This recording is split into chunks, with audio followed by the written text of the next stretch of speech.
ज्यादा है। నందమూరి బాలకృష్ణ నటించినటువంటి డాకు మహారాజు చిత్రము బాక్స్ ఆఫీస్ దగ్గర భారీ వసూలను రాబడుతుంది.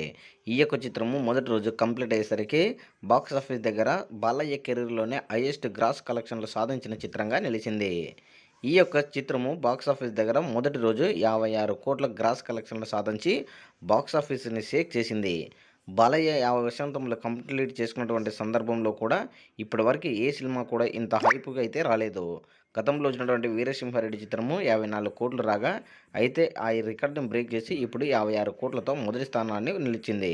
అయితే తాజాగా ఈ కలెక్షన్ల గురించి మనం మాట్లాడుకుంటే, కర్నూలు టౌన్ గురించి మనం మాట్లాడుకుంటే దాదాపుగా అన్ని బాక్స్ ఆఫీస్ దగ్గర అన్ని థియేటర్లు కలిపి మొదటి రోజు కర్నూలు టౌన్‌కి సంబంధించి 43,86,000 గ్రాస్ కలెక్షన్లు సాధించినట్టు అఫీషియల్ కూడా ప్రకటించారు. సో, మొత్తానికైతే కర్నూలు టౌన్‌లో బాక్స్ ఆఫీస్ ఊచకోత కోపించింది అనేది మనము స్పష్టంగా గమనించుకోవచ్చు.